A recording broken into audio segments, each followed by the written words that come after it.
नमस्कार किराना साथियों, आप सभी का स्वागत है मेरे YouTube चैनल किराना क्लब एचपी के शॉप पर।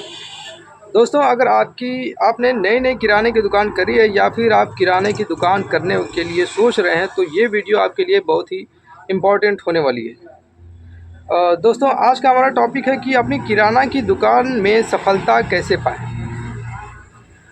इसका मतलब यह है कि आप अपनी किराने की दुकान में ज़्यादा से ज़्यादा प्रॉफिट कैसे निकालें। देखिए, सबसे बड़ी बात यह है कि अगर आपने किराने की दुकान कर ली है तो आपको अपने दिमाग में एक बात बैठा लेनी पड़ेगी कि अब आपको आपके लिए आपके किराने की दुकान ही सब कुछ है।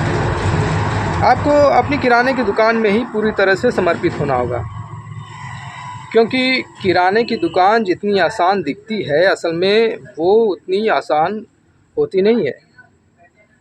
आपने भी देखा होगा अपने आसपास की बहुत सारे लोग होते हैं कि जो कि किराने की दुकान तो कर लेते हैं, पर 5 महीने, 6 महीने या 1 साल जाते जाते उनको अपनी किराने की दुकान बंद करनी पड़ती है। रीज़न क्या है इसका?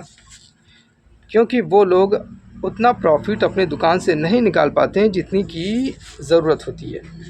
नतीजा ये होता है कि उनकी दुकानें बंद हो जाती हैं। तो अगर सफल होना है आपको अपनी किराने की दुकान में, तो सबसे पहले ये पॉइंट नोट कर लीजिए कि आपको घड़ी के हिसाब से चलना होगा, मौसम के हिसाब से नहीं। मतलब कि अगर आपका टाइम हो गया दुकान खोलने का, घड़ी कह रही है कि दुकान खोलिए, तो आपको तुरंत घड़ी के ही इशारे पर दुकान खोलना पड़ेगा और घड़ी के ही इशारे पर दुकान को बंद करना पड़ेगा। मतलब कि नियम बनाइए दुकान चलाने के लिए। और दूसरी बात यह है कि अगर आप अपनी दुकान चलाने वाले अकेले व्यक्ति हैं, फिर तो आपके लिए ये बहुत ही चैलेंजिंग वाला काम होने वाला है। क्योंकि देखिए, आपको अकेले बहुत सारे काम करने पड़ेंगे।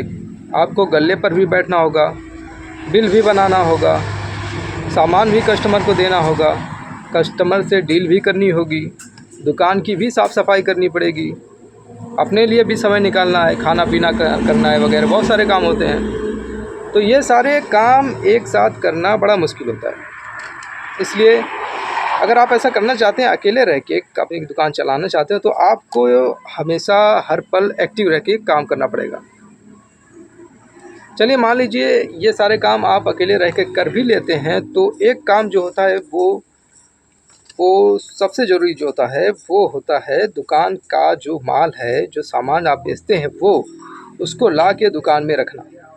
वैसे तो बहुत सारे आजकल एजेंसियाँ खुल गई हैं, तो वो दुकान पर ही डिलीवरी कर देते हैं, लेकिन फिर भी कभी कभी ऐसा होता है कि डिलीवरी टाइम से नहीं हो पाती है और बहुत सारे प्रोडक्ट ऐसे होते हैं दुकान में कि वो एजेंसी वाले लाकर नहीं देते हैं, उसको खुद से ही आपको जाकर लाना पड़ेगा।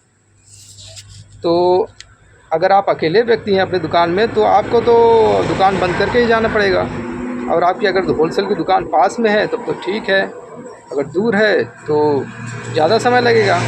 और उस बीच अगर आपकी दुकान बंद मिलती है कस्टमर को, तो कस्टमर आएंगे, दुकान बंद देखेंगे और खाली हाथ वापस चले जाएंगे। तो इसमें जो नुकसान आप ही का होगा। तो बेहतर यही होगा कि आपके परिवार के कम से कम 2 व्यक्ति ज़रूर हों दुकान चलाने के लिए। और अगर इसके बाद भी ज़रूरत पड़ती है तो वर्कर रखिए अपनी दुकान पे। अब इन सारे पॉइंट के बाद जो बहुत ही अहम पॉइंट है वो ये है कि कस्टमर से आपको डील कैसे करनी है। देखिए, सारी मेहनत आपकी बेकार हो जाएगी अगर आपने ये वाली पॉइंट को अच्छे से फॉलो नहीं कर पाए तो। देखिए, इसमें राज की बात ये होती है कि आपको अपने कस्टमर से बात करते टाइम अपने इमोशंस पे कंट्रोल करना पड़ेगा। कभी कभी ऐसा भी होता है कि कस्टमर बहुत सारी बातें ऐसे बोल देते हैं कि जिसको सुनकर हमको गुस्सा आता है या फिर तरह तरह के विचार मन में उठने लगते हैं। तो उस समय आपको अपने भावनाओं पर कंट्रोल करना पड़ेगा और प्रेम की ही भाषा बोलनी पड़ेगी कस्टमर से। ये बहुत ही ज़रूरी पॉइंट है। आपको अपने कस्टमर से केवल प्रेम से ही बात करनी है, नहीं तो कस्टमर नाराज़ हो सकते हैं। तो अगर कस्टमर को हैंडल करना है तो सबसे जो ज़रूरी बात है वो है प्रेम की भाषा बोलिए और कस्टमर को अपना बनाइए। तो ये सारे थे कुछ पॉइंट जिस पर हमने चर्चा करी है आज।